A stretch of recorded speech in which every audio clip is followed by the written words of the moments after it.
Welcome to Hail Varsity Radio, the voice of Husker Nation. Insight, opinion, expertise, with the biggest and best names talking Nebraska across the state. Join the show on Twitter at Hail Varsity and at Schmidt_radio. Call in at 402-466-ESPN or 1-800-825-5865. Here's Chris Schmidt.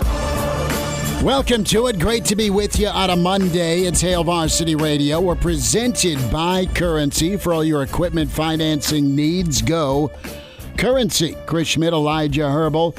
A win for Nebraska on Saturday night under the lights at Memorial Stadium. Homecoming very good to the Big Red, but the defense even better in that second half. Get your thoughts here on Nebraska, Indiana, moving forward to Rutgers. We will be live at the Hail Varsity Club Friday in La Vista, taking you up till kickoff. 4 to 6 road show. Want to see you up there, hang out, watch the ball game, and then our reaction show follows. So a full slate, but a week's worth of thoughts on Nebraska, Rutgers, other college football. The West is wild and wide open in the Big Ten. The Big 12 is devilishly fun to watch because each week it's another marquee matchup. TCU, Kansas. I know it's part of the open here. We're talking Kansas football. Hey, they're ranked and they're unbeaten. So's TCU, whatever. But you can join us today. Jump on in at 466-3776, 466-3776, 800-825-5865. We'll hear from Mickey Joseph in a little bit. His thoughts on Nebraska, Rutgers, and a couple of final thoughts on the team as they got the victory over Indiana. Jay Moore going to be with us on today's show, Blackshirt Husker NFLer, and, of course, part of Big Red Wrap-Up. Coach Charlie McBride with us in 1 hour, a Monday with Charlie, right at 5. And Coach McBride, very close to Paul Chryst. Charlie knew the Chryst family, has known the Chryst family for ever and ever. Charlie has a picture of young Paul as a teenager because Charlie used to coach up there. You've been well informed that Chris has spent most of his life in Madison. Let go last night, watched a little bit of that press conference. That was wild. I'm not shocked that Wisconsin moved on. I'm shocked they moved on this soon. But maybe they felt now or never to either keep Jim Leonhard or to get in the Leipold sweepstakes. Can email the show, Chris at hailvarsity.com. Let me ask you this about Saturday night. It was really cool to see Nebraska be in a close game and then separate themselves in a close game and then win by 2 touchdowns. Does this win feel different for you in the context of how the rest of the season can go? As a Nebraska fan, do you have a little bit more hope for the season based on the fact Nebraska found a way to win against Indiana? We're not confusing it with taking down Oklahoma in 2001, number 1 versus number 2 for all bragging rights in the pole position in the BCS race. But based on how things have gone in close ball games with Nebraska, it's a reality that they have not fared well. They've been in position multiple times to win close ball games. And it's gone sideways through their own doing a lot of times, or quite honestly, the team just outlasted Nebraska, either out-physicaled or made more plays. Nebraska made the plays on Saturday night. Trey Palmer, fantastic. Anthony Grant, great running the football. Casey Thompson, a warrior. And the offensive line got after it. Nebraska was physical down the stretch and, dare I say, good defensively. Very good defensively. We'll get to your phone calls in just a minute. But are you going to do more than just chalk this up to, all right, it's a win, you should have won, you're favored, but that's not been reality. Is this going to change the outlook for you as the season moves forward. It was a big moment in the season, Saturday night. I truly believe that. You don't find a way, and you're staring bad to worse in the face. Instead, you got a chance to go in, get a road win, and put 2 in a row together. And then let's see what sticks against the wall under the lights at Purdue. Yeah, and I got to eat my words here for just a second, because over the past couple weeks, I've said some things about this football team that they went and proved me wrong on Saturday, where I said these lines of scrimmage could be the worst I've ever seen. And then the lines of scrimmage, they weren't perfect on Saturday by any means, but they were a lot better. I said this Husker team might be the worst based on the competition that they're facing compared to the rest of the conference since 1957, whatever, Bill Jennings' last season at Nebraska. And you know what? They went out on Saturday and showed me something different. And I'm glad that I am wrong, because this team actually looked like a team that could be enjoyable to watch moving forward on Saturday. No, it wasn't perfect. Yes, you're playing an undermanned Indiana team, that, is probably going to be sitting towards the bottom of the Big Ten East, to put it simply. It's not a great football team that Nebraska went out and beat on Saturday, but I think everyone could see the difference in mentality and in energy that Husker football team had on Saturday. They did not look like a team that had given up on this season. They did not look like a team that was down and out. The defense fought. The defense responded to adversity at the end of the first half. Things could have started to spiral. We said in our halftime update, Schmidt, on Saturday, that Nebraska was going to have to go claim momentum in that second half, and the offense wasn't even great in the third quarter. The defense went and single-handedly claimed momentum in that football game based on how they played coming out of halftime. Only, 60-something yards for Indiana in the second half? Yeah, they finished under 300. Indiana finished at 290. They finished at 67 plays. They had zero rhythm. They got a little rhythm those final 2 drives, and you give up a 14-point lead, and you're like, ugh. All right, second half, no good. Nebraska gets the football, 3 and out, penalties, going the wrong way. Nebraska started out 3 of their 6 drives at the 40, or 2 of those 3 in Indiana territory, right? They got 1 of the touchdowns, right? But the worst field position they had in the second half, they drilled it with Palmer for the 71-yarder. Monster play. That's the thing Nebraska has, and we'll get to your calls, Elijah. Nebraska has guys that can go do this. They can go make plays, quarterback, wide receiver, running game, and they have guys that can look the part. They're all portal guys, but they went and won it for you individually, with Palmer getting open, with Casey making the throw, and Grant running tough. And I think my biggest takeaway from the game on Saturday was that was a team that did not play with self-doubt, which is what we saw in the first 4 games of the season. All 4 of those games, Nebraska played with self-doubt. Even dating back to last season, Nebraska played, you can go back to the entire Frost era. It looked like a team that played with a lack of confidence. And Saturday, I saw confidence. I saw a team that believed in themselves. And sure, the opponent was not great. It's a game Nebraska needed. It's a game they got. It's a game they played with confidence. And that was the first step towards Nebraska living up to their potential as a football team. We've talked about the fact that this team has athletes. This team has potential. You look at the recruiting rankings, it's there. Saturday was the first step towards this team living up to the potential that we saw in them before the season began. Who's with us here to kick it off? We've got Robert on the line. Robert, thanks for calling. Go ahead on Hail Varsity. Yeah, I just wanted to touch on a few things. Wisconsin, as usual, has to copy us, even if it means firing your coach.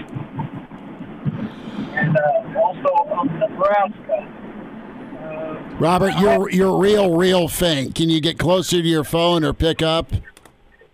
Yeah, is that better? Yes, Much sir. better. Go for Thank it. you. Reset. Start over for me. Okay, I wanted to say about Wisconsin, as usual, they have to copy Nebraska all the way down to firing their coach. And hopefully this is the equivalent of them firing Solich, and it's about to go south on them and give us back our rightful spot at the top of the division here. And as far as the Huskers go, I don't want to downplay it any. It was a big victory, even though it's over maybe not that great of an opponent. You got to start somewhere. Nobody really expected to beat Oklahoma. Now that Oklahoma's been exposed 2 weeks in a row, it would have been nice to be the first to do that, but that might have been asking a little bit much at the time. Mm-hmm. I just think that we have as many 3- and 4-star players as anybody, and it's just a matter of getting them to play to their potential. And I think Mickey is doing a good job of that. Robert, right on. Good stuff. They're getting coached up. They're playing better football. Hey, they've bought in, and they got the payoff, at least through 1 week with the bye week figured in. So that's 2 weeks of work with Bush. That's 2 weeks with Joseph. And the question is this: what did the win do for you as a Nebraska fan? Line open at 800-825-5865. Elijah's taking your calls. You can hear him in the background. Emails, chris@hailvarsity.com. Yeah. I left my mic on. You left your mic on. But, hey, it's all right. Who's with us to kick off? We've got Chris on the line. Chris, thanks for the call. Go ahead. Hey, Schmitty. Hey, man. So your question right off the jump was like, does this one feel better or feel different? Of course it does, right? We won. And, my takeaway from it is that you mentioned it, was it the physicalness. It seems that we're probably practicing being physical now, right? Would that not be a fair statement? They're tackling, Chris. They're tackling, my friend. So, yes, there's some physicality to it. How about that for a strategy? Practicing tackling to get better at tackling. That's a novel concept. Anyway, if I was somebody on the rest of our schedule, I'd be awful nervous because we don't have much to lose, and we did not play very good Saturday night, and we still won. So that's all I got. Hey, thanks, man. Good stuff. Appreciate you. Chris chiming in, 466-3776. Yeah, we're not going to get crazy overboard with a win over Indiana, what it can do for you. Well, yeah, I'm not going to sit here and say that Nebraska is now in contention for the Big Ten West, despite the fact they are tied for first. They are. You know why? Because everybody in the West is in contention for the West. I'll just take it back a step and say Nebraska's got a chance on Friday to be above 500 in Big Ten play, and I couldn't tell you when the last time they had that opportunity. I mean, 2019, excuse me, I think may have been the last time where you were one game over. Yeah, because you started off the year at Illinois. You won that shootout, so you were technically 1-0 going into game day with Ohio State coming to town. Who's with us on the line? We got Paul on the line. Paul, go ahead. Thanks for calling, man. Did anybody call it closer than I did, saying 42-21 when it's 35-21, baby? You called it a hell of a lot closer than I did. Yeah, we both picked Indiana. We were wrong. Because you didn't have the love and faith of our Huskers. We just... Paul, it's just a simple fact of the matter of it's not the first time I've been wrong, and it's not the last time I'm going to be wrong. Too many times we picked them to win, and they didn't. Yeah, and too many times they've disappointed everyone. I get that, absolutely. And I think people are getting a little too much hubris for the rest of the year. I think we've got a shot of doing fairly well. Can we win the West? Technically, yes. Are we going to win the West? I doubt it. I don't think that's the expectation. The thing that would be nice is to be able to still have a chance to do it in November, and that's not happened for forever. I'll take it. I'll even take it a step back from that. I mean, obviously, you should have aspirations that are high. If you set your goals low, you're going to succeed low. So I think you set your goals high as a team, and that's you take it 1-0. You want to beat every Big Ten West foe you face. You want a chance at the Big Ten West crown. But at the end of the day, a successful season with how crazy this has been is 6-6 in a bowl game. And the question for you guys, I don't follow this close enough. Leopold and Lenhart, are they both defensive guys? Well, Leopold's an offensive guy, and Leonard is a defensive coordinator. And who was named interim at Wisconsin? It's Lenny. Jim Leonard is. Well, then I think it's going to be interesting to see whether or not they put it to Leopold that we want you as head coach, but you got to keep Leonard as. I think this is Leonard's shot to keep it because I think he was real close to getting hired away last year by Green Bay. Well, I think they knew this was going to be his last season. So they're saying, you know what, Paul Chryst hasn't impressed us this season, so we're going to give you a chance. We're going to give you a tryout. Either you're going to be our head coach here, or you're going to be head coach somewhere else, but we know you weren't going to be back next season as the defensive coordinator. So this is the 7-game tryout that they get. And if it all goes to hell, if Leonard can't fix things, then I think you turn over the page and you go talk to Leopold. Well, I think we're probably going to be really big Wisconsin fans for the rest of the year, just so we have the better shot at Leopold then, right? Mickey will have something to say if he can get the thing going, for sure. I'm praying for Mick. Mm-hmm. If I had my druthers, it'd be Mickey. Well, hey, there's a win in the win column in Big Ten play. That's good. Paul, thanks for the phone call, bud. Appreciate you listening. If you're on hold, stay there. We'll get to you here. Jay Moore coming up here in today's show. Charlie McBride with us. And chance for you, open phones. What did the win do for you as a Nebraska fan? Is it just in the vacuum? Is it just one win? Absolutely. But is it a bit of a season changer for you? It was a big, big moment in the season. We circled this. We circled this thing after what happened in Ireland. We circled this thing after Oklahoma because you had a bye week to reconfigure. And if it didn't happen for you Saturday night, it was going to be a long, it's already been a long season, but it was going to be an even longer season for the kids. But Mickey has asked them to play and be physical. He's demanding it in practice. They've been doing it for 2 weeks. You saw him lean on the run game. You saw the defense play faster, more confident, and they had a little bit less analysis paralysis going on. 2 turnovers forced, a blocked punt, and a win on Saturday night. More of your phone calls coming up with Hail Varsity presented by Currency.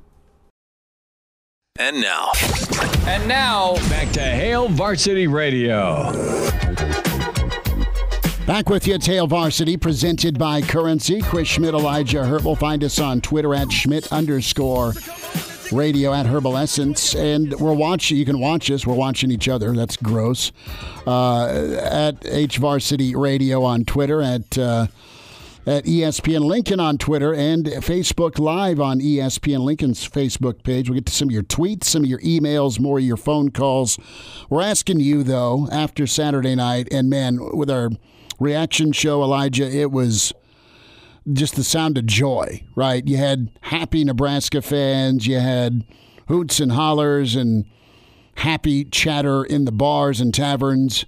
It was wonderful to see Lincoln lit up in a good way, right? Like that after a ball game, after a win, after kind of a pull-away second half and a win. And you know what? This tweet does not need to go unnoticed. Let me pull it up real quick here by Steven.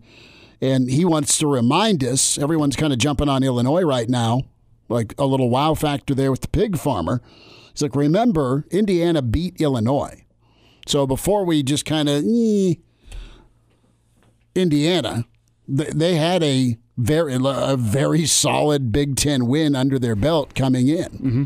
And Cincinnati's ranked and pretty good. Well, Indiana, even despite being down their top 2 targets, I think is a better team than Northwestern, than Georgia Southern, yes, than North Dakota. All teams that Nebraska looked much more impressive against Indiana than those teams. So I think that's the big takeaway for Saturday. It's the first step in the right direction of this team finding their potential. Yes, it's a big win for Nebraska, but I think we also need to keep in check here that Nebraska beating Indiana does not mean that the route to 6-6 is going to be easy. No, absolutely. Indiana was the easiest remaining team that Nebraska has on their schedule. Very fair. I think that's absolutely accurate. We'll see where Indiana goes the rest of the season. We'll see what Nebraska can do with a little bit of pep in their step, a little springboard potentially heading into Rutgers. Confidence specifically with this football team, proof of concept. Mo, thanks for hanging on. You're on Hail Varsity Radio. Go ahead.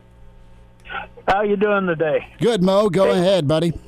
Hey, what I got out of Saturday's game is I saw a team that was playing at or near its potential for a change and was taking care of business and was really into the game. And I think the best thing I saw out of that game was that locker room scene on the TV at the end of the game. And I hope the coach and the team has a good year because there's a way, I think, for a win on every game except maybe Michigan, and I'm not even sure there's not a way there. Well, so there's enough said. Hey, good stuff, Mo. Appreciate the phone call. Thanks for chiming in. 466-3776. No, it's a lot better than the alternative because this team for too long didn't seize the moment. in tight ball games in Big Ten play. And they were able to. Again, we'll hear from Mickey Joseph. And I think there's trust with him. Why is there trust? Because he's real, man. He's real. He's direct. And he does what he says he's going to do. You know, the first thing he said after Oklahoma was, "This is on me." He took accountability. Okay? He took accountability. And then if he's taking accountability, then you may not agree with it, but as you see it on the team, if you're not doing your job, he is going to sit you or allow your position coach or coordinator to sit you. Ben Hart, all right? He's either going to get better or watch Hunter Anthony, okay? You have Tommy Hill. They went to the bullpen and put in a freshman in Herzog. He played well. And Tommy Hill's going to get better or watch. And even Casey Thompson missed a read, pretty early key third down. Could have ran for it, could have dumped it off earlier. I think he had the deep ball too. That's fine, but Whipple went gangster. Mm-hmm. Okay? And guess what? Casey got to watch. Casey hates watching. Okay? So now I'm not good with calling a pass play in your own end zone. Want that one back? Where there's the old strip sack 6-pointer.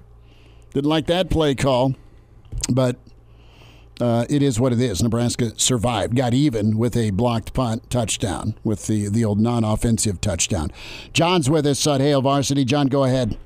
Hi. Our family had a real smile on our face, and we had 2 of our grandkids going to the games with our tickets, and we got some new fans, new blood down there. But I am so happy. I kicked all the crap off my shoes, and I'm looking forward to what's going on. I don't want to look at the past, but if Joseph can win 6 games, and as soon as he reaches that threshold, if he does, then we need to hire him right away and solidify what he's done. And I'm pretty sure he can do that. And if they don't, a lot of us are going to be very, very disappointed. What do you think of that? Well, if he gets him to a bowl game after this season, if he wants the job, absolutely. You don't need to go follow through on this national search. And quite honestly, I think there's a lot to be said for happiness for a coach. The question is, and we don't know, is Dave Aranda's dream spot Waco, Texas? Is Lance Leipold's dream spot Lawrence, Kansas? Matt Campbell's dream spot Ames, Iowa, right? The 3 names you hear. Is Bill O'Brien's dream spot working for Saban? Probably not. Is it somewhere else, though, to go be the guy, or is it back in the NFL?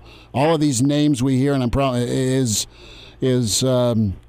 Cincinnati coach Fickle. Is his dream spot to be at Cincinnati moving into the Big 12, or does he just want to hang out and go 10-2 every year at Cincy, because he will, and wait for Ohio State to open up? What's the reality of these names I've mentioned wanting to move to Lincoln and start over? Mickey could leave it in a great spot. But does Mickey want to be a head coach? I think the answer is yes. Does Mickey obviously want to be a head coach? And then I think you also have to ask the question, does Trev want to take the leap of faith of appointing a guy who's never been a head coach anywhere else? And he's got he's got a couple games here to get his feet wet, but there's still growing pains. Like that drive with Chubba Purdy, the 3 plays, is the perfect encapsulation of a guy who's never been a head coach before. I know you want to have accountability within the team, and Casey didn't live up to your standards, so you want to give him a series on the sideline. But an experienced head coach would know we're not going to put a guy in Chubba Purdy who has never seen actual, real, important snaps in a football game at Nebraska in backed up inside his own 10-yard line. An experienced head coach doesn't do that. Those are the little types of growing pains that Nebraska would have to go through with a guy like Mickey Joseph. And it's another question for Trev of, well, if Mickey gets these guys to 6-6, do you want to appoint a guy, a first-time head coach, at a tough gig like Nebraska? Well, the guy understands Nebraska. That's the battle. And these other guys, I think, would as well, but Mickey's lived it. So, John, no, I mean, it's up to Trev, and Mickey can keep making the argument, absolutely. to be the guy. But it's one win, one game, and Mickey's been preaching it's just one at a time. It's 1 week. It's Rutgers week this week before we get ahead of ourselves to get to that 6 or beyond number. Thanks for the phone call, John. 466-3776 or 800-825-5865 across the state where you hear us on the Hail Varsity Network. Who's with us? We got Tom on. Tom, thanks for calling. Go ahead, bud. Yeah, you bet. I just had a quick comment on Mickey Joseph, but first and foremost, John, the caller, John, that we all know, how about John coming out with the positive vibe today? I about fell out of my car. So you lost on the bingo card is what you're telling me with John. Oh, my God. Good job, John. See what a win can do for the state? Huh? Yeah. No, with Mickey, too, what other head coach in the nation do you see when a kid has a penalty, he brings that kid to the side, he doesn't grab his face mask, he doesn't really even yell and scream, he shows the kid physically with his body what exactly the kid did. Talk about coaching and teaching on the run as a head coach. I applaud that guy. We got to get him. Urban Meyer, stay where the hell you're at. Bye. There you go. I don't want to know where Urban's at. I don't want to know where Urban's at on a Monday at 4:30. Hopefully with the grandkids. Hopefully not in a meeting with Trev Alberts. No. I'm kidding. I'm Yeah, kidding. dude, But no. what I'll say about Mickey is he did take the first step in his coaching audition to getting this full-time gig. And you said, Schmitty, if he wants this job, I think he said something back in his introductory press conference that proved to me he wants a job. He said, this is the opportunity that guys like me are waiting for. Sure. It's to get your chance to get your audition. But here's the other part of it. Making the decisions, being the guy in charge, having the culture the way you want it, that's all things he's totally going to be good at and capable of. But it's the other duties you have as head coach. Being in charge of everybody, totally capable of doing it. Some folks hate being a manager, just want to kind of go do their own thing. Is it something that he could get used to? Yeah, absolutely. But the interviews, the TV shows, the stuff that comes with being the head coach is very, very real. And that's the stuff that you put up with. That's the coaching part, man, you love doing that. A lot of coaches would coach for free almost. It's the other crap that you had to deal with as a head coach at this level with this fishbowl. That's where the zeros on the check are earned on top of the wins. Who's with us? We got Pete on the line. Pete, go ahead, bud. We got about a minute. Thanks for calling. How you doing today? Good, man. People are fired up. Nebraska got a win on Saturday night. You know, that's great, but I don't want to be a Debbie Downer here, but need to put a little caution in there. This is one game. The important thing is we've seen improvement on defense, and we've seen better tackling. We've seen better fundamentals. We've seen a team that had more energy. But as long as you take 2 steps forward, don't be surprised if we take 1 step back so we can take 2 steps forward again. Again, it's going to take weeks, but by the end of the year, I think we'll be a much better team than what we were the first 3 games of the year. So I just want to call in and say, approach with a little caution. It takes time. Don't expect us to win the West. We won 1 game. There's improvement we can see. I think it'll gradually get better, but it's not a light switch. You can't just flip it. Pete, good stuff. Pete's saying pump the brakes a bit, but you don't need to turn the car off. More of your phone calls coming up with Hail Varsity. And now, back to Hail Varsity Radio. Got a line open at 800-825-5865. What'd the win mean for you? What'd it do for you as your outlook maybe a little brighter the rest of the season? Schmidt and Elijah Herbel. It's Hail Varsity Radio, presented by Currency. We'll get to more of your phone calls in just a second. Brennan chimes in when it comes to Nebraska and their win over Indiana. Happy Victory Monday, fellas. This is Brennan in the stream, and you can comment as well. ESPN Lincoln Facebook, ESPN Lincoln Twitter, Hail Varsity Radio Twitter at HVarsity Radio is where you can follow along there. But Brennan says, happy Victory Monday, fellas. The coaching hunt is getting hotter with Whiskey firing Chryst. Also, could you imagine the meltdown if in Huskerland if Colorado hired Frost, knowing that we play them next year and he did well? I think Nebraska fans would be all right with Colorado hiring Frost based on the last 4 years. Just my humble take there. Brennan also says, agree with Elijah. Don't think I can be convinced that Indiana's O-line is better than Northwestern, North Dakota, or Georgia Southern, and we couldn't sniff their QBs. So, I'll say this. You had a couple of sacks from Garrett Nelson. Ty Robinson looked like you want to see Ty Robinson, right? He cut it loose. That's good. We'll have Mickey thoughts coming up. But you saw better defense. You saw a ground game, and then you saw big plays through the air. Big third downs, Elijah. Big third down to Palmer on third down and 10 that kept that drive going to get you not only the to add on to the go-ahead touchdown. You had the 71-yarder to break the tie, but the following drive that was also a 12-minute, 12-play, 56-yard drive that took 6 minutes. That's big time. You need that. You got to have one of those in your back pocket in the fourth quarter in the Big Ten when you want to win some tight ball games. Who's with us? We got Jeff on the line. Jeff, thanks for hanging on. Go ahead. Hey, fellas. Good afternoon. How are you? Good, man. Thanks for calling. No problem. Hey, I'm going to bring up 3 quick points. And the first one I'm going to talk about is the biggest thing to me that is going to help this program. Playing hard, playing with passion, and playing with energy. What I saw Saturday night is what I haven't seen in 10-plus years. Mm-hmm. And Coach Bush said it after the game, and I loved it. He says, coaching's not hard. He just went out there and made it simple and had them fly the ball. I haven't seen guys making tackles with 3, 4 guys ripping the ball, somebody lighting somebody up legally and then intercepting. Unbelievable. Great passion. The second thing that I think that we have to get away from is the empty set.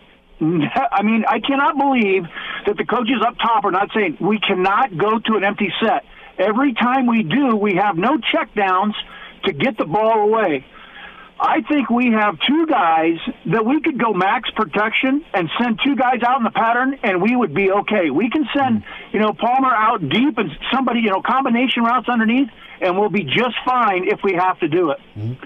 And the last thing that I think, and the biggest thing that I haven't seen in a long time, and I have not heard anybody talk about this from the media.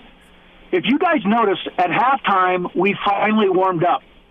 We came out and we ran and did all of our pregame warm-ups that we did at the beginning of the game and we did at halftime.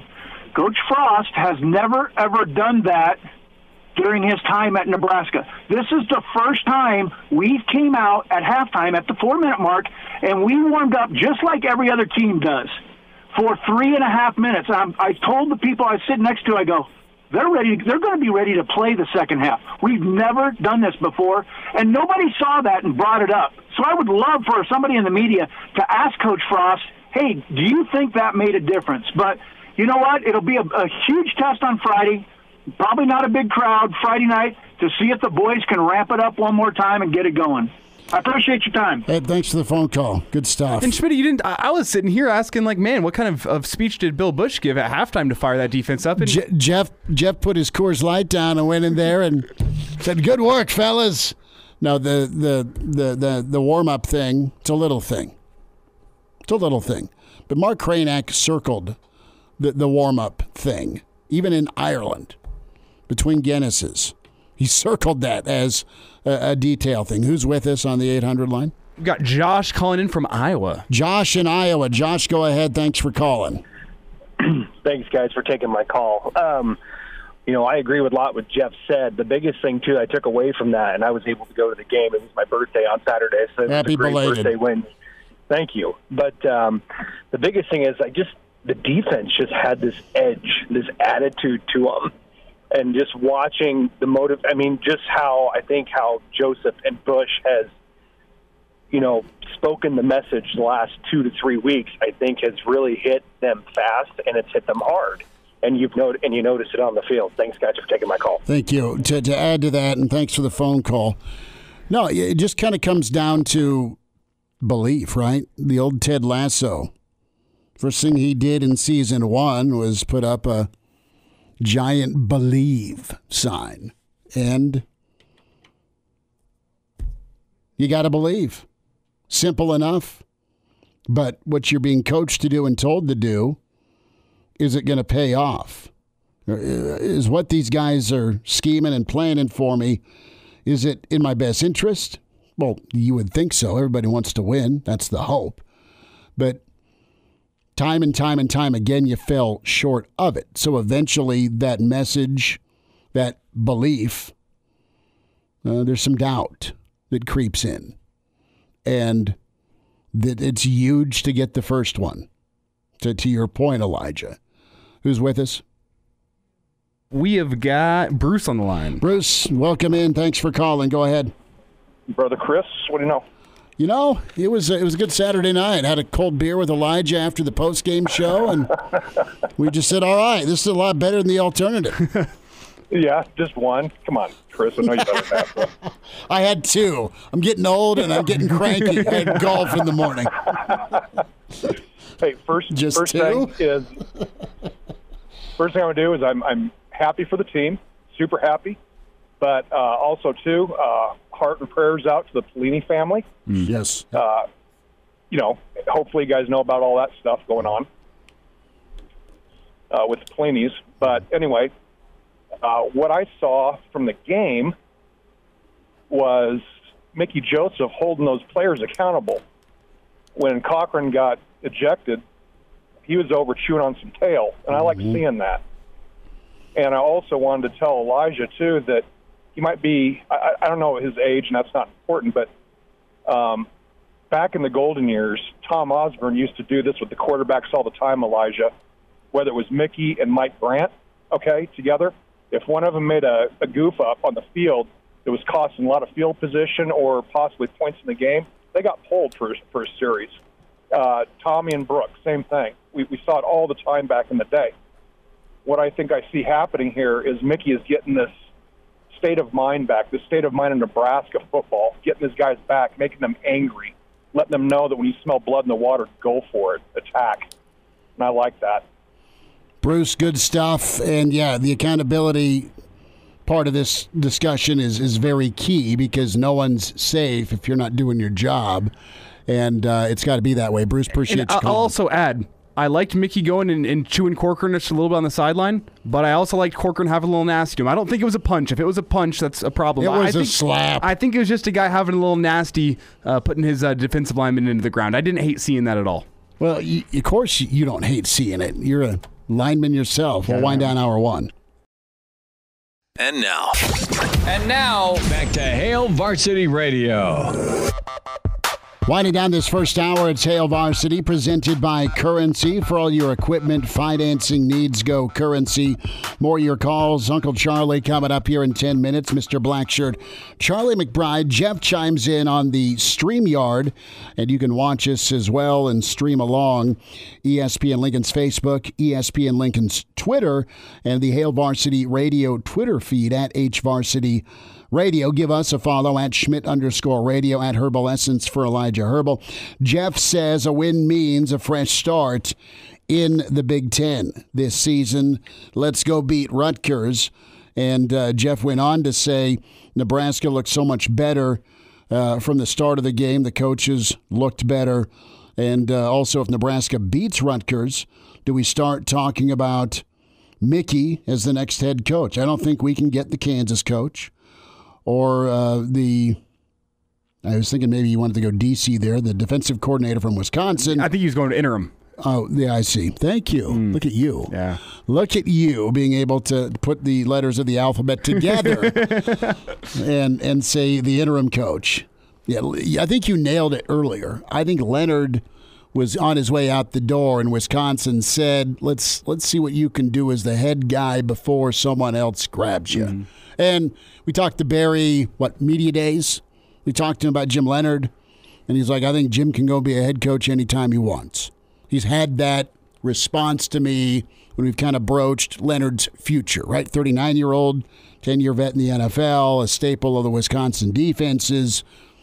It's been a bad week in Madtown, and there's a lot of Nebraska fans that aren't sad about that, but can sympathize with their pain getting destroyed by Bielema, first and foremost, with Illinois, and then getting just absolutely boat raced under the lights on ABC by Ohio State. And this wasn't just on field either. Go look at Wisconsin's recruiting rankings since NIL has been implemented. They've been slipping further and further down the Big Ten recruiting rankings, and their relevance since the NIL era seems to be dipping under the Paul Chryst. This is more than just what's happening on the field. I can guarantee you, Paul Chryst is like, I'm not paying anybody to come here. Mm-hmm. And while I agree with you, it's not the way the world is anymore. So you either adapt or die. Right.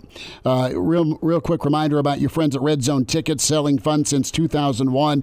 You want to go see Nebraska, Husker football or Husker volleyball? How about Creighton hoops, NFL action, theater tickets, concerts? RedZoneTickets.com, located in Omaha. They're local. They're great folks. They're reliable. 100% guarantee on all your orders. An A+ Better Business Bureau rating. And get that item crossed off your bucket list. RedZoneTickets.com.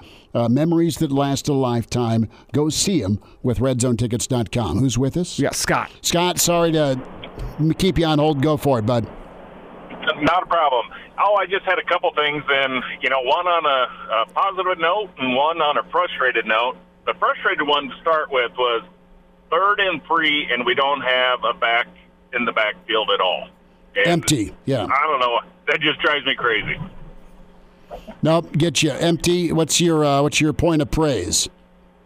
Then it was the defense, and I think they played actually so much more aggressive in the second half, and you could just tell they had them on their heels the whole time. We didn't play scared in the second half on defense. It was like it seemed like in the past we were always just waiting for something to go wrong, and we weren't going to be aggressive at all, and they just went after it this week, and it seemed like it worked out for them. They got coached up. There was some belief. Scott, appreciate you listening. Thanks for the phone call. We'll wind down this first hour. Coach McBride coming up here to kick off hour 2 with Hail Varsity. Welcome to Hail Varsity Radio, the voice of Husker Nation. Insight, opinion, expertise, with the biggest and best names talking Nebraska across the state. Join the show on Twitter at Hail Varsity and at Schmidt_radio. Call in at 402-466-ESPN or 1-800-825-5865. Here's Chris Schmidt. Back with you, it's hour 2. It's Hail Varsity Radio. We're presented by Currency for all your equipment financing needs. Go Currency. More your phone calls, emails, and tweets in to the show at HVarsity Radio, at Schmidt_radio, at Herbal Essence, where you can find us. Get to see some of your emails as well. We check in, though, with Mr. Blackshirt, a Monday with Charlie. Mr. Blackshirt himself, Charlie McBride. Coach, let me ask you this. How's the weather up your direction? Beautiful. Cold. No, it's nice out. It's good fishing weather. It's there's a lot of guys out fishing, believe it or not. And, it's not many clouds. So, but that means we're going to get it pretty quick. So you're going to get a day of good weather and then a day welcome to Big Ten country. Well, hey, Nebraska got an impressive win Saturday night, 35-21. Defense shut out Indiana in the second half. It was Mickey's first win as coach, and Trev was there to give him a game ball, and the players all went nuts in the locker room. It was a really cool scene for Mickey and the team and the Nebraska fan base. What did you think of Saturday? What were you pleased with as you watched it? Well, they basically turned everything around. That they fought their way back, and then at the end of in the middle of the game, it got a little bit, I don't know, just didn't seem like it was happening right with either team. Had that much to say, but then toward the end of the game, they got stronger, and it seemed like they were coming off the ball on offense better. It just seemed like everything turned around, and they got, maybe the being sick and tired of the same old. They got sick and tired of it. But I think Mickey's made a change. They made some changes in there, and I think that have been for the best. I don't know what they've been. I mean, I just, had a different feeling about the game. I saw some of the defensive linemen doing some things that I'd never seen before, and they seemed like they were just rejuvenated in some ways. Maybe it was the week off, I don't know, but that week off didn't hurt, especially with a new coach. That's always that's a help a lot. And Bill is a good football coach. I remember, we hired him as a graduate assistant, and he came in, did a great job, and you knew he was going to be a good coach. And he's not only that, he's probably a way above average recruiter, way above. He really is a hard worker and goes at it. So, a lot of these things, I think players pick up on some of this stuff. And Bill is very knowledgeable. He doesn't waste any time. When something comes up, he can answer you. Mm. And I think that helps. And I think the way they're practicing a little bit, from what I can hear and gather, that they're practicing with more enthusiasm and everybody's involved. Charlie McBride's with us on Monday with Charlie. It's Hail Varsity Radio. Coach, is it as simple as, all right, for X number of times we've tried it this way, we being the players, and it didn't happen. This is something new. And Mickey talked about buy-in. He's like, the kids have bought into being physical, and at least for one ball game, it worked out. Nebraska was physical. They were confident. They played aggressive. It was just I'm not crowning them, but I'm saying it looked like a whole new team. Yeah, well, that's the thing. I think that they're, the part of the problem is young players. Okay. And they have to kind of get into they don't really realize. When you ask a kid, have you played as hard as you can, and they'll say, "Oh yeah." No, they haven't. They're learning what really hard is. And I think they got some depth. That's probably helped them a little bit. You saw some young guys play that haven't played before, that played well, and it's nice to have those kind of guys. Around, but and I listen to TV and listen to people talk. They have no clue about our personnel because they're so young. They can't talk about them. They don't know that we have some good running backs and some good guys in the secondary that are young and things like that. And so those people are starting to show up, and pretty soon you're going to find out that some of these guys are a little better than average. When they play like that, they come up and right away you see them making plays and stuff like that at the young age.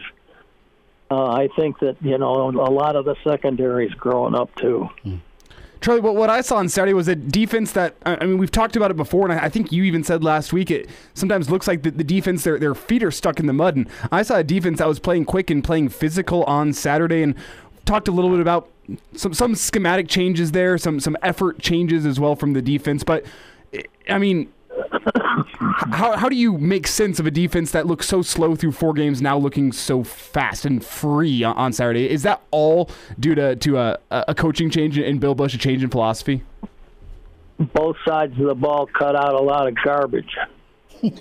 and that's what happens. And now they're playing. They played last night with something they knew what they were doing.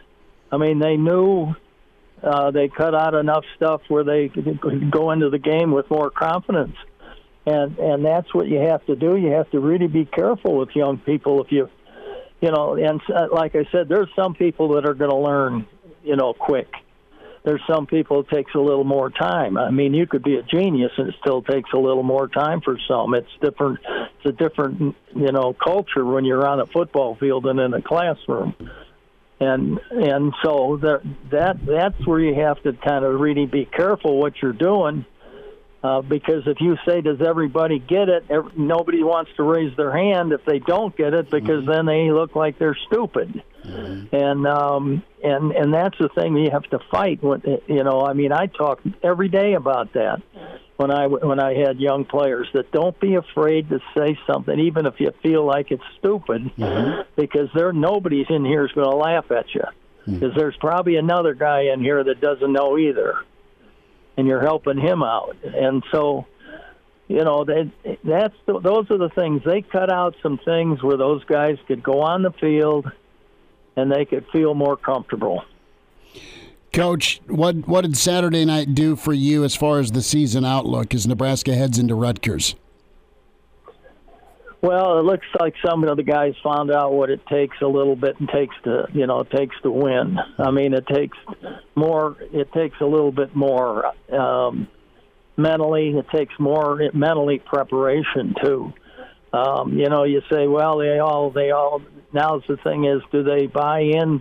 Meaning, are they going to do the same thing every time? Are they going to play like that every minute? Are they going to trust each other? And those things grow on a team. They don't happen overnight. And, there's some teams that have good enough upper-class leaders to put a little more pressure of learning stuff on the younger players. And we don't have many seniors. And we don't have many guys that have been around here a long time that are playing. So it's a little different, atmosphere in some ways. But now you have experienced guys that have been experienced for years in coaching and understand all this part of it and know where to stop and know where to go. There's been times when I've had to crack down on all of our guys trying to put in too much. And I'd always say, you go ahead and show me. If I don't understand it, we're not doing it. Okay. I mean, I need us to understand it right now. And because there's kids, you can't spend all week working on something new and not do the things that you do best and practice those. My feeling was, our defense, but we're going to play it better than you can block it. Okay. Yeah, you still got to stop us, right? Yeah. And we were a pretty good team against the run, but we had some big plays too, because we played a lot of man, and my old saying is, you live by the sword, you die by the sword. And so we weren't what you called, a team that, running-wise, that we had teams with minus yards at the end of games, I think, a couple of times. But throwing the ball, they may throw it for 250 yards or something like that because they can't run it. And so that's what you try to do. Then what do you know then? Then you made them one-dimensional, and then your defensive linemen can raise their tails up and they can go.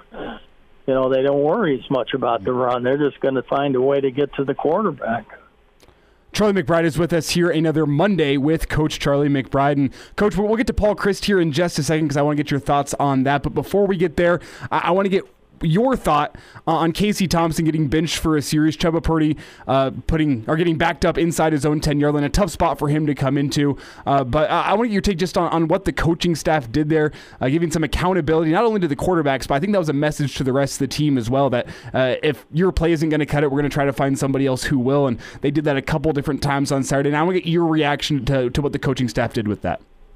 You mean as far as putting Purdy in the game? Is that what you're kind of saying? Putting Purdy in the game as well as some other guys. We saw Hunter Anthony come in for Bryce Benhart, and we also saw Hartzell get a lot of playtime over Tommy Hill on Saturday. All kind of a next man up type mentality. Well, I think we had kind of a thing. If you make a mistake in a game, we want everybody to see who made it. Wow. But you made it. But get his tail out of the game, okay? I mean, he needs to know that we don't stand for that stuff. And even though, look, we had 100 and some yards in penalties, so did they, I think. Mm-hmm. So it was a game where they called ticky-tack stuff. I saw some stuff, oh, man, that, you know, that you should have called and didn't call, and some stuff you should never call, and, you know, and things like that. So I don't know, maybe it was maybe a little bit of an inexperienced crew because they had two teams that they didn't think were going to play for the world championship right away, and they probably maybe didn't have their best officials. I don't know. But that can hurt you in a game a lot. You know, and then just a guy deciding I better make a call. Mm-hmm. I think some guys think that way. And if you don't see anything, you don't call anything. But you don't make stuff up. And sometimes you just wonder, why in the world did a guy call something like that, and 2 minutes later you see something worse and they don't call it? Mm-hmm. So, you know, it's inconsistency, and, you know, officiating is an inconsistent job anyway. Mm-hmm. You know, it's kind of hard on them. But players will, you know, it can hurt a player if you're penalize them. And older players, they forget it. I mean, you're not going to do it. He calls the play. You're going to get. That's it. Period. You don't need to argue with him. Just go on to the next play and forget about it. That's all you can do. But sometimes young kids take it, you know, and it wears on them. Coach, I wanted to ask you about 90 seconds. You're really close with Paul Chryst. Are you surprised Wisconsin moved on? I couldn't believe it. It really bothered me a lot about coaching in general. Like, you know, I mean, even my wife said today, I don't like football anymore.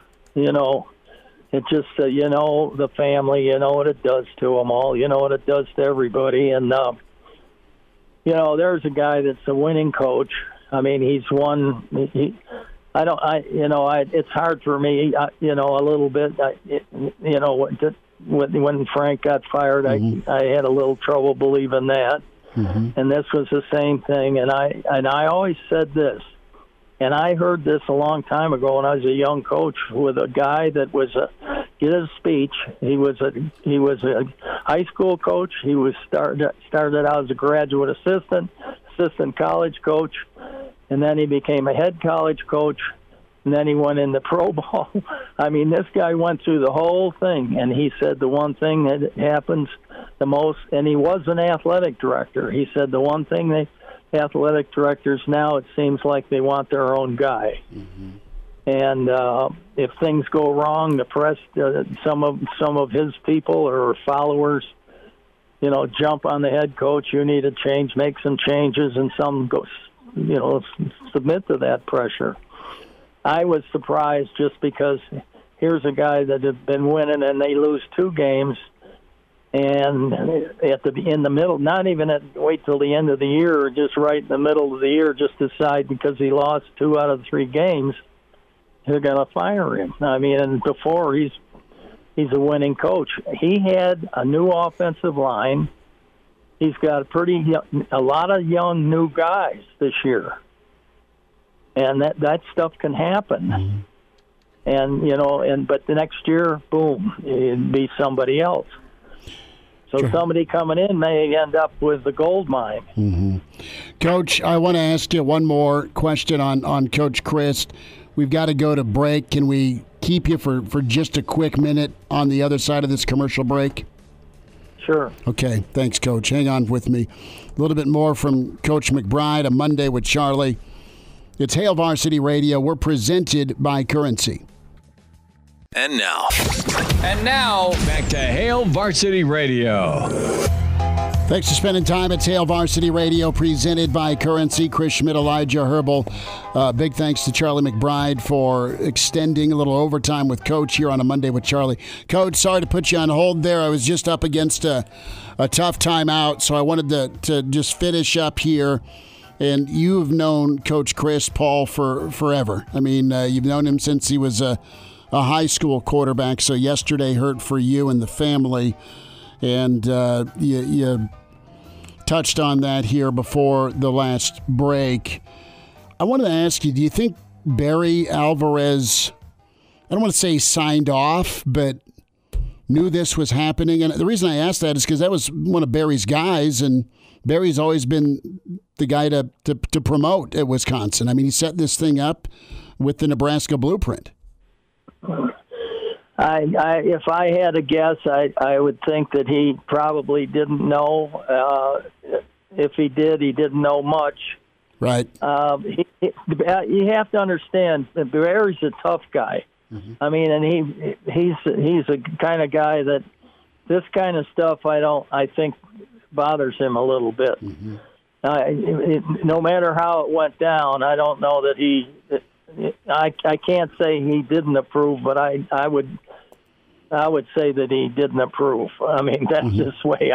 I know him well enough to know that he's, Paul was confident in Paul, and Barry's the kind of guy that if he's not confident in a person, he's going to make them disappear. But he's always been picking the right people. He's picked the right head coaches that he's worked for, mm-hmm. and he's moved along that way too. And he understands that there is this problem in coaching, and it appears it's getting worse. For who knows who people are listening to? Mm-hmm. You don't know, and that's the hard part. But I know when Barry made a decision, it was his. Mm-hmm. Well, Jim Leonard played for Barry, played for Paul, and he's kind of the next big thing, or whiz kid, so to speak. And who's to say he doesn't get an opportunity and leave? Did Wisconsin do this preemptively so that Jim would have an audition, or do you think they go after Leipold?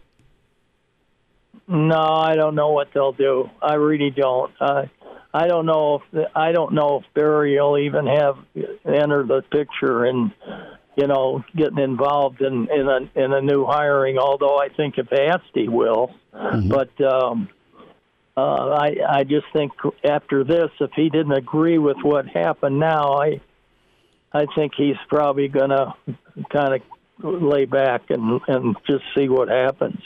And Jim's probably a good enough coach, to do it.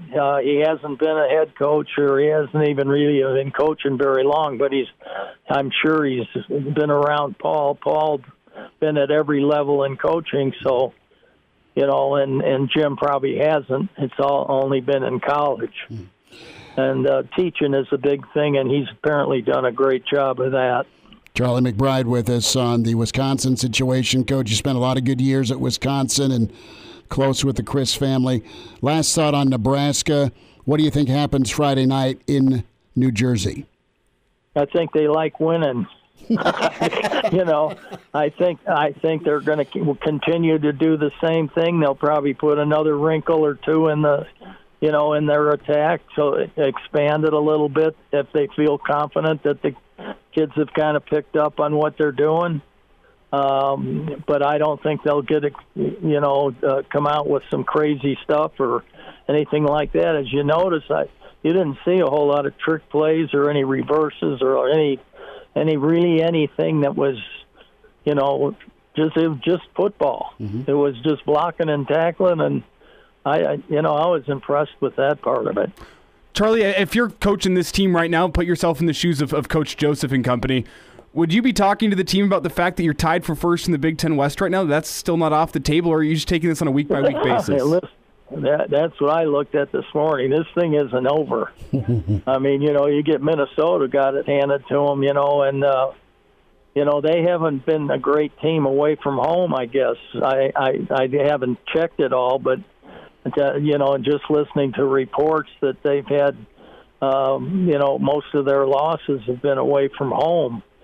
And so winning it away apparently is a tough thing for them. And again, that's usually the older guys are the guys that can handle that kind of stuff. Younger guys sometimes can't, but I think they have a mature team. And so I don't expect them to roll over. I'll guarantee you that. Charlie McBride. Coach, we'll let you be, and we'll talk next Monday. Thanks for giving us a few extra minutes today. Sure. I'm glad to do it. Okay, thank you. Talk to you next week. Bye now. See you, Coach. There he is, Charlie McBride with us on Monday with Charlie. Hail Varsity Radio, and tough for him to talk about, but appreciate him doing it on the Chryst situation. I know he's just sick for Paul Chryst, and there's that wow factor with what Wisconsin did. And, yeah, it isn't Barry Alvarez in the Godfather chair anymore. It's McIntosh. And I think you nailed it with you either lose Leonard or you don't. And things are going sideways now. What's the direction? And, I mean, they have Northwestern. I think they're there. They don't play Northwestern very well on the road. Northwestern's got a little bit of a pulse going. They didn't lose badly to Penn State. I mean, that was a rock fight. But the West is wide open. Coach was right on it, as always, right? Just right there and on it with where Nebraska was at. A lot's been harped on with alignment and assignment, and it seems simple, but he touched on it. I mean, it was just football, and the kids played it really well Saturday night. Oh, that they did. It was, I mean, that's why we can have a show that's a little bit more encouraging on a Monday here, is because it wasn't, I mean, the feeling Monday after North Dakota was, well, an ugly win is better than a pretty loss. And I'll go as far as to say that win on Saturday, it wasn't perfect, but it was pretty. It was a pretty win based on what Nebraska went and did in the second half. That game, the final score was flattering to Indiana, in my opinion. Yeah, because they had 2 offensive touchdowns. They got the scoop and score sack, and Coach McBride nailed it. He's like, I think they like winning. Well, they got to win in impressive fashion, and they got over the hump. They got over the hill in a big game. It's not a great team they beat, but they got over the hill in a tight ball game. There were some nervous moments, but for the most part, Indiana didn't have much of a pulse in the first or fourth quarter, for the most part. Mm-hmm. And he touched on that Nebraska really took control. We'll get to some emails. Got a phone line open for you at 466-3776, 800-825-5865. The theme today's been, big picture, outlook, beyond just Saturday night. What's the win do for you as a Nebraska fan? And a lot of you have chimed in on that. If you haven't been able to get through, you're welcome to do that as well. We have Jay Moore, our conversation with Jay Bird. It may be coming up here in a little bit as well. But email from Chad. Chad says, good show. The outlook does change for me a little bit, partly because the West is wide open. But Nebraska really kind of dominated the game in some ways I wasn't expecting. I mean, Georgia Southern ran a similar offense, and we know what happened. So if Bush can get the D to perform even half that good, then it's going to be interesting. I still think Whipple calls too many pass plays. Anthony Grant got 32 rushes. What more do you want? I don't have any problem with what Whipple did because what's the go-to right now? The go-to is to get Palmer either on a crossing route or deep, okay? You got to stop that. How do you stop it? You go whack Casey Thompson, and you wait for the Nebraska offensive line to be exposed. They may have shored some things up. We'll hear from Mickey Joseph in just a moment, but Nebraska went to an alternative option at both their tackles. One, they were forced with the Corcoran incident. We don't have any new news on that. The Big Ten's still reviewing it, whether he is just disciplined for that second half or if he's, I don't have the rule, forgive me, but do you have to serve time the following week as well for a punch, or is it served already? Because was that a third quarter, first quarter, second quarter? When did the punch happen? That was third quarter, wasn't it? Was it second? It was moving left to right. Were they moving left to right in the third? You were the one in the press box. I know it was a blur, but I was taking notes, and I should be more specific. Because they were moving right to left in the fourth. Which means they were moving left to right. Were they moving left to right in both the second and the third? Yeah, they had the wind at their back in the first and the fourth, which was south to north. I'm the man with the Google machine in front of me. Let's get this for you. No, you're fine. As far as Whipple, though, I mean, I don't mind his pass plays, but I don't like the result with the Purdy situation. And Mickey touched on that. He's like, look, do what you need to do to win. And that to me is if you can get time to complete a pass, throw the ball. But you're gonna win ball games. That final touchdown drive, they had the third down completion on 3rd and 10, kept the chains moving, kept your drive alive, up 7. But then you hammered it with Grant, and then you brought in the quarterback run for Casey to get into the end zone. So you scored on the ground after going to what you're best at or your best matchup. You went to your best player, Palmer, over the middle for that 3rd and 10. They couldn't stop it. They didn't stop it to keep the chains going, and then you continued to burn clock. I'll just say, after firing up the old Google machine here in front of me, Turner Corcoran was ejected in the second quarter. I thought so. So based on college football's ejection rules, that counts as an entire game. That's a first half and a second half, so he should be back regardless on Friday night. But we'll still wait for the Big Ten ruling to come down. Official ruling. Kevin emails in, quoting here, one thing that kids can do with me, we can talk, and they tell me how they feel. He didn't want to be taken out of the game. He expressed that. This is a quote from Kevin from Joseph's presser today on the benching. We'll hear some of that coming up. He let me know he didn't want to be taken out, but then I explained to him why we did it, because we're always going to explain to him the why. This is the why generation. You got to tell him why. My generation was because I said so. It's like, yes, sir. Right? Because I said so doesn't cut it anymore. Joseph's response to that was good. And being able to communicate and be real. More thoughts here coming up with Hail Varsity. Chime in 402-466-ESPN or email the show, Chris@HailVarsity.com. Just try me. Back to Hail Varsity Radio. Back with you, it's Hail Varsity. We're presented by Currency. We'll have some Mickey Joseph thoughts coming up. This from Jeff Portrikis from Wisconsin. This is the number for Paul Chryst, and big thanks to Charlie McBride laying out his thoughts on Paul Chryst's dismissal. Coach McBride was at Wisconsin before Nebraska and knows the Chryst family very, very well. They are family to him.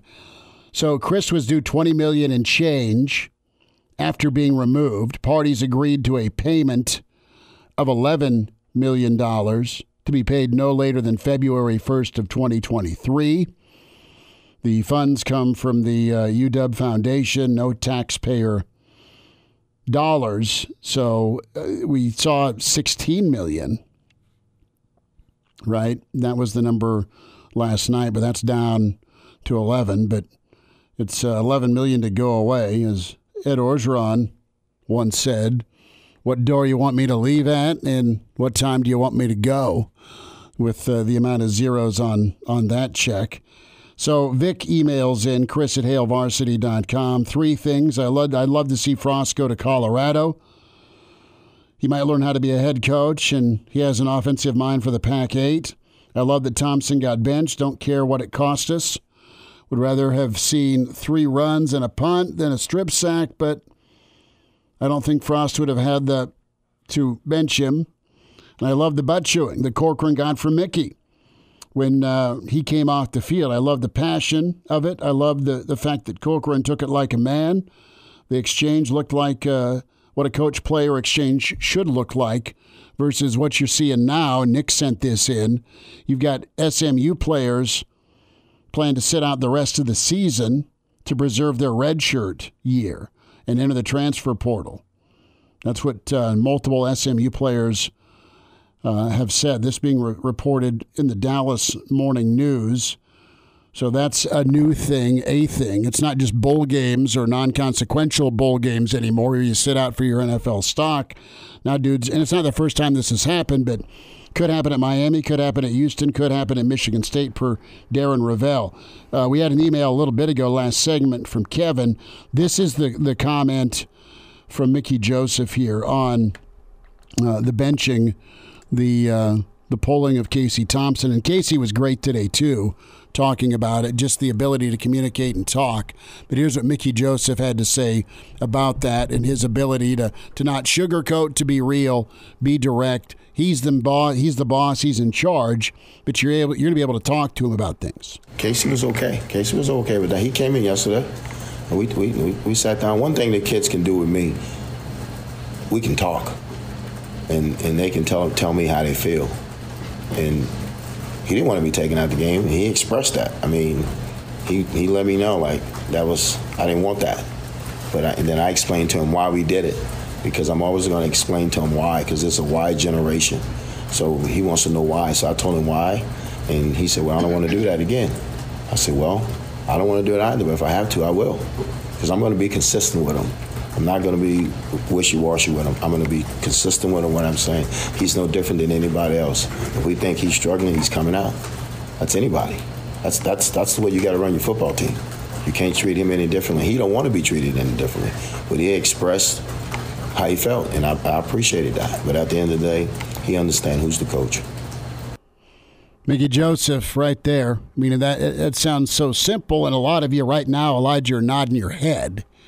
Yeah, that's how it should be, but that's not how it always is. We just talked about SMU and portal for whatever reason. Don't like what's going on at SMU now, so we're going to sit out, preserve our red shirt, and bail. It's super tenuous right now in the world of college football. Anyway, with NIL and hurt feelings and maturity and being told no, right? Being told no. Toughness. That's the requirement for Nebraska football.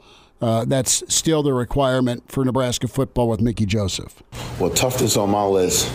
Growing up in my family, you had to be tough, physically and mentally. And so it's number one on my list. If I question your toughness, then I can't play you. So if I had a friend and my dad didn't think he was tough, I couldn't hang with that guy. So toughness is high on the Joseph list, so it's high at Nebraska football right now. So if I don't think you're tough, I can't play you. Well, it's crazier to me. That's awesome. If my dad didn't think you're tough, I couldn't be friends with you. Uh-huh. It's one thing to need a tough football team, but like, hey, man, let your kid have friends. No, because you don't want the weak dude warping the toughness that you're trying to instill. Well, that's why Mickey was a D1 athlete and I was not. That's all right. Well, you're not tough? Well, on top of you're a D1 academic scholar. I'm not saying I'm not tough. I mean, it could have been you're a lineman. You've got to be tough. It could have been the general lack of athleticism on my end as well. That could have hurt my chances of going D1. So maybe it wasn't the toughness, but. Well, self-doubt's been a big thing in this program. And Mickey started off there. You just heard about traits, what traits he needs to see in his players or have in his players. Self-doubt needs to exit stage left in this football program. Maybe Saturday night can bring a change, a permanent change. Not always a win, but the topic of questioning if they're going to win. Do you expect to win or do you hope to win? And more from Mickey here on self-doubt. Well, that was the big emotional part for me, was just seeing their faces after the game, because they've been in so many close games that they hadn't closed out. So just the moment in the locker room, seeing the relief on their face, like, okay, we know we can do it. You know, you can always tell somebody, oh, I know you can do it, but if they never do it, then they're going to have doubts. But they didn't have any doubts in the full quarter. We asked them to finish in the full quarter, asked them to strain to finish, and they did, and they won the full quarter. But they practiced that way. They practiced that way for the last 2 weeks. So here's Mickey. What changed defensively? No points in the second half in Big Ten action. Very impressive for the Big Red. You know, we talked about it last week. We said what we're going to do. Get them lined up. Get lined up. That's the big thing on defense. You know, just get them lined up. You know, my brother Vance yesterday, he got his team to line up. When you can get them to line up, now they can recognize what's going on and recognize formation. That's the big key, recognizing what's going on, but you got to recognize the formation. So I thought they lined up, then they played with their hair on fire. And what changed? One of the guys who doesn't have a lot of hair, but it was proverbial on fire. The proverbial on fire. There it is. Proverbial. Perform. proverbial. This is Ty Robinson and Mickey Joseph's thoughts on his big defensive tackle. I asked him to cut loose. I said, okay, 99, go back to your old ways. Start cutting loose. And I thought he played free, and I thought he played with some fire, because that's the only way that kid can play, is to cut loose and play with some fire. He can't play calm. He's got to be ready, charged up, ready to go, and he did that Saturday. And I'm proud of him for that. Good stuff from Mickey Joseph. One or two more thoughts. We'll put a bow on Monday. Tomorrow on the show, excited, Jim Walton, Gentleman Jim, longtime coach at Iowa State, Washington State Husker assistant. He is just awesome to hear. Get his thoughts on the Big Red. Mitch Sherman. We'll wind down on Monday. It's Hail Varsity. We're presented by Currency. Miss us? Come here, brother. Give me a hug. Bring it in for the real thing. We're on call for you. Catch the podcast at HailVarsity.com, the ESPN Lincoln app, or download them on iTunes. Saddle up, partner. Back to Hail Varsity Radio. One final time, Hail Varsity Radio. Be sure to get the podcast, the audio portion, Spotify, iTunes, Google Play. Give us a rating. Good, bad, or ugly. We'll take the constructive criticism or happy thoughts. That's fine to do it. Spotify, iTunes, Google Play. Also, the video portion of the show, always on the Hail Varsity YouTube channel. We're StreamYarding today, and hopefully you've enjoyed watching, or at least not gotten sick watching us on ESPN Lincoln's Facebook, ESPN Lincoln's Twitter, and the Hail Varsity Radio Twitter feed at HVarsity Radio. So let's squeeze in a quick thought here on Currency. Our sponsor, our title sponsor, of course, is Currency. For all your equipment financing needs, go Currency. Log on with Currency today. So buckling up, very important. One of every 3 fatal crashes in Nebraska does involve an alcohol-impaired driver. Why take chances? If you drink, don't drive. This message from the Nebraska Department of Highway Safety Office. So I'm thinking about, I contacted my cousin Nate. Nader went to KU. Nader has peeps down at KU. How good would it be to be in Lawrence Saturday for TCU? Game day's going to be there. That's one thing. But you had a bit of a rock fight between Iowa State and Kansas. The Jayhawkers won 14-11. I found myself watching more and more Big 12 football. I've been able to divorce myself from it, Elijah, with the move to the Big 10 now a decade plus later. But it's been really good this year. Well, good might be a stretch, but it's been entertaining. Well, who would have thought that? I mean, it's still Okie State's to lose right now. But in terms of like impressiveness, I'm more impressed with both the Pac-12 and the Big 12 than I am with the Big 10 so far this season. The Big 12 looks like they have 3 or 4 teams that could be competing for the Big 12 title. And don't look now, but the 2 teams that are going to be joining the Big 10 from the Pac-12, USC and UCLA, both look awesome. I said on Friday I haven't watched much UCLA football. I watched them a little bit on Saturday night. Man, they're actually a little bit impressive to watch. Their quarterback's insane. He's good. They added some defensive pieces. Their defense looks pretty stingy. Well, Washington just got mauled. They made it look a lot better than it was.